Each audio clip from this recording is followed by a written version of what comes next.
بسم اللہ الرحمن الرحیم صلی اللہ علیہ محمد صلی اللہ علیہ وآلہ وسلم۔ پیارے ساتھیو، آج ہم ایک طلسمی اور پراسرار کتاب کے بارے میں بات کریں گے جو شاید پوری دنیا میں سب سے زیادہ طلسمی طور پر اور روحانی طور پر پراسرار اور عجائبات میں اپنی مثال آپ ہے، جس کو شمس المعارف کے نام سے جانا جاتا ہے۔ اس کتاب کو شیخ احمد البونی نے 13ویں صدی عیسوی میں لکھا تھا۔ اب یہ جان لیتے ہیں کہ شیخ البونی کون تھے۔ پیارے ساتھیو، آپ کا پورا نام الشیخ شرف الدین یا شہاب الدین احمد بن علی بن اليوسف البونی المالکی ہے۔ آپ تقریباً 520 ہجری میں الجزائر کے شہر بونا موجودہ انابہ میں پیدا ہوئے۔ آپ شیخ ابن العربی رحمۃ اللہ تعالی علیہ کے ساتھی تھے اور یہ بھی کہا جاتا ہے کہ آپ دونوں نے ایک ہی استاد سے علم حاصل کیا تھا۔ پیارے ساتھیو، شمس المعارف کا معنی علم کا سورج ہے۔ بعض لوگوں کے نزدیک یہ ایک باطنی کتابچہ ہے جو اسے پڑھنے والوں کو الہی رازوں کے انکشاف کے ذریعے اللہ عز و جل کے قریب ہونے میں مدد دیتا ہے، جبکہ بعض لوگ اس کو سیاہ جادو کا ایک مجموعہ کہتے ہیں جو پڑھنے والوں کو جادوئی دنیا کی طرف راغب کرتا ہے۔ پیارے ساتھیو، البونی نے شمس المعارف میں اللہ عز و جل کے 99 ناموں کی خصوصیات اور استعمالات کو لکھا ہے۔ وہ لکھتے ہیں کہ ہر اسم کا مطالعہ کیا جاتا ہے اور اس کے ساتھ ایک خاص طاقت وابستہ ہوتی ہے، لہٰذا ایک خاص تعداد میں اللہ عز و جل کے اس اسم العلیم کا ورد مومن کو علم الہی تک رسائی فراہم کرتا ہے۔ کتاب تب متنازع بنی جب البونی نے اللہ عز و جل کے ناموں کا استعمال کرتے ہوئے تعویذ تخلیق کرنے کے بارے میں اپنی رہنمائیوں کا تعارف کروایا اور علم ہندسہ جیسے طریقوں کا استعمال کیا تاکہ ضرورتیں پوری ہونے میں مدد مل سکے، جیسے فصلیں اگانا، دولت میں اضافہ وغیرہ۔ پیارے ساتھیوں، اس کتاب میں اس علوم کے علاوہ نقش سلیمانی، علم نجوم، ستاروں سیاروں کا علم اور دیگر طلسماتی علوم شامل تھے، اور البونی نے جنوں اور دیگر مفوق الفطر مخلوقات سے بات کرنے کے طریقے بھی بتائے۔ پیارے ساتھیوں، یاد رہے یہ کتاب کوئی عام کتاب نہیں ہے، صرف صوفیہ کے لیے ایک اہم کتاب ہے۔ اپنی ہم اصلی شکلوں میں یہ کتاب 2 جلدوں شمس المعارف کبریٰ اور شمس المعارف صغریٰ پر مشتمل ہے۔ پیارے ساتھیوں، پہلے چند چیپٹرز کے اندر مصنف نے پڑھنے والوں کو جادو یا طلسمی مربعوں کے خیال سے متعارف کروایا ہے اور یہ کہ نمبرز اور الفابیٹ کے ساتھ کمبینیشن کیسے جادوئی اثرات کو مرتب کر سکتا ہے۔ ٹیکسٹ کے مطابق یہ جنات، فرشتوں اور روحوں کے ساتھ بات کرنے کے واحد طریقے ہیں۔ پیارے ساتھیوں، وقت کے ساتھ ساتھ شمس المعارف میں بہت سی تبدیلیاں آئی ہیں۔ موجودہ کتاب میں اصلی شمس المعارف کے بہت سے نسخے موجود نہیں ہیں، مگر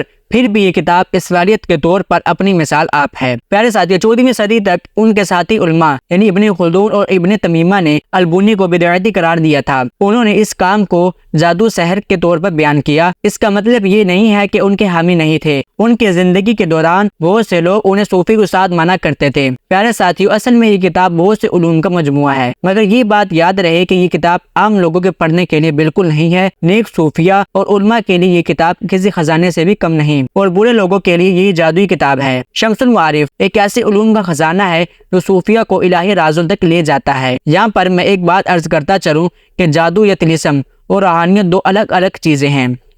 پیارے ساتھیوں، بعض لوگوں کا یہ ماننا ہے کہ البونی میں جنات کی حاضری ہوا کرتی تھی اور وہی جنات یہ کتاب لکھتے تھے، مگر یہ نظریہ غلط ہے، کیونکہ جو شخص خود جنات کو قابو کرنے کا طریقہ بتا رہا ہے اس پہ جنات کیسے حاوی ہو سکتے ہیں؟ اور دوسری بات یہ مشہور ہے کہ اس کتاب کو پڑھنے والا پاگل ہو جایا کرتا تھا، حتیٰ کہ مر بھی جاتا تھا۔ پیارے ساتھیوں، بات یہ ہے کہ جس طرح ہم نے پہلے بتایا کہ کتاب عام لوگوں کے لیے نہیں ہے، تو جو شخص بغیر علوم کا سمجھے اس کتاب کو پڑھتا ہے اور اس پڑھنے پر عمل کرتا ہے تو وہ صرف پاگل ہی نہیں ہوگا، بلکہ ہو سکتا ہے وہ کسی شریر جن کے ہاتھوں مارا جائے، جس کی ایک مثال الحسین الفلکی ہے، جس کی 2003 میں ایک پراسرار موت ہوئی۔ الفلکی مصر کا ایک مشہور میجیشن تھا۔ کہا جاتا ہے کہ اس کے پاس گمشدہ شمس المعارف کے نسخے تھے جنہیں پڑھ کر وہ جادو کیا کرتا تھا، مگر اس کی اچانک موت کے بعد جب اس کی لاش کا پوسٹ مارٹم کیا گیا تو معلوم ہوا کہ الفلکی پر بہت زیادہ تشدد کیا گیا تھا اور اس کی بیشتر ہڈیاں ٹوٹ چکی تھی۔ پیارے ساتھیوں، بہت لوگوں کا یہ ماننا ہے کہ الفلکی کو کسی جن نے ہی قتل کیا، کیونکہ اس کتاب میں جس علوم کو آپ پڑھتے ہیں اس پر عمل کرنے کے دوران اگر آپ سے کوئی غلطی ہو جاتی ہے یا وہ عمل ناکام ہو جاتا ہے تو یہ بات عین ممکن ہے کہ کوئی شریر جن آپ کو قتل کر دے یا آپ پاگل ہو جائیں۔ تو پیارے ساتھیوں، جس طرح میں نے پہلے عرض کی، جادو یا طلسم اور روحانیت دونوں الگ الگ چیزیں ہیں۔ روحانیت انسان کو صرف قرآن پاک پڑھنے، اللہ عز و جل کا ذکر